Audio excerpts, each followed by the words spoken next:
Good morning students, welcome to enjoy the education. आज हम इस वीडियो में एक्सरसाइज 5.3 में क्वेश्चन नंबर 4 जो आपके लिए वेरी मोस्ट इंपॉर्टेंट है वो यहाँ पर हम देखने वाले हैं। How many terms of the arithmetic progression 9, 17, 25 must be taken to give a sum of 636। तो यहाँ पर हमें अरिथमेटिक जो प्रोग्रेशन दिया गया है 9, 17, 25 के ऐसे हमें कितने टर्म्स हमारे पास होने चाहिए जिससे हम उसका सम हम करते हैं तो हमें उसका टोटल 636 यहाँ पर हमें मिलता है। तो वो हमें यहाँ पर नंबर ऑफ टर्म्स यहाँ पर हमें फाइंड करना है। तो यहाँ पर हमें दिया गया है अरिथमेटिक प्रोग्रेशन 9, 17, 25 ये हमें अरिथमेटिक प्रोग्रेशन दिया गया है और उसके ऐसे कितने नंबर हमारे पास होने चाहिए जिससे हम जो टोटल करते हैं तो हमें उसका टोटल 636 यहाँ पर हमें मिलता है। यानी कि SN यहाँ पर हमें दिया गया है 636। फर्स्ट टर्म हमारे पास है 9 और हमारे पास कॉमन डिफरेंस है T2 minus T1 is equal to 17 minus 9 यानी कि कॉमन डिफरेंस हमारे पास 8 है। एन यहाँ पर हमें फाइंड करना है। ओके, अब यहाँ पर हम देख सकते हैं कि हमें हमारे पास लास्ट टर्म नहीं है, इसलिए यहाँ पर हम सेकंड फार्मूला यूज नहीं कर सकते, हमें फर्स्ट फार्मूला ही यूज करनी पड़ती है। तो चलो SN is equal to n upon 2 into bracket 2a plus n minus 1 into d. Okay, तो SN की वैल्यू यहाँ पर हमें दी गई है 636। n की वैल्यू यहाँ पर हमें फाइंड करनी है। जो फर्स्ट टर्म है वो हमारे पास 9 है, n माइनस 1 कॉमन डिफरेंस यहाँ पर हमने निकाला है 8।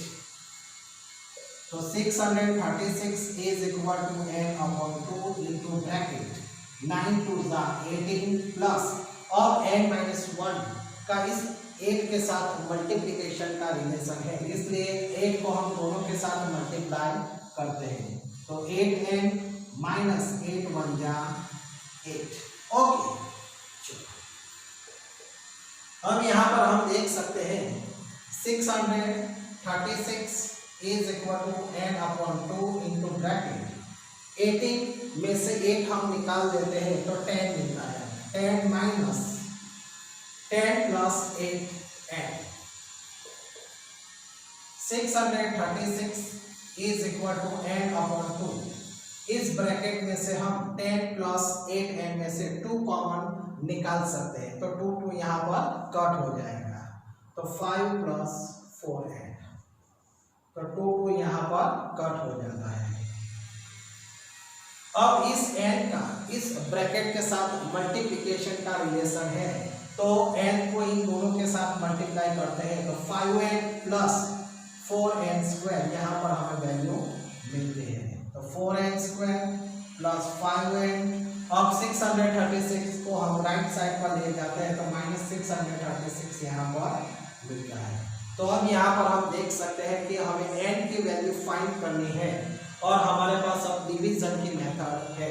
ओके, तो डिवीजन की मेथड है तो हमें क्या करना पड़ेगा, 636 मल्टीप्लाई 4 के ऐसे यहाँ पर हमें एलसीएम निकालना पड़ेगा, इससे ऐसे पार्ट करने पड़ेंगे जिससे हमें 5n की वैल्यू मिलते हैं। तो चलो यहाँ पर हम देखते हैं 636 एलसीएम निकालते हैं तो 2 से पहले डिवाइड करते हैं तो 2 3 जा 6, 2 18 जा 36, 2 से डिवाइड करते हैं तो 2 15 जा 30, 1 कैरी ओवर, 2 9 जा 18, 3 5 जा 15, 3 3 जा 9, 53 1 जा 53।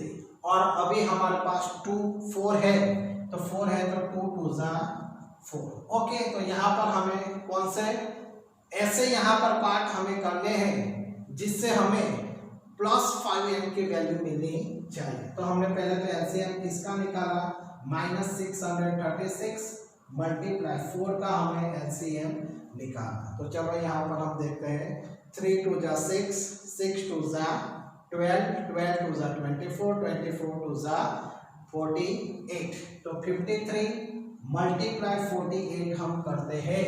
तो यहाँ पर हम देख सकते हैं नेगेटिव साइन है, इसलिए मिडिल टर्म की साइन हमें बिग डिजिट को देनी है और इसे ऑपोजिट। तो 53 में से 48 लेस करते हैं तो हमें 5n मिल जाता है। ओके, ये सबसे मोस्ट इंपॉर्टेंट पॉइंट आपके लिए था। तो 4n स्क्वायर प्लस अब 5n की जगह पर हमें 53n एंड माइनस 48n रख देना है।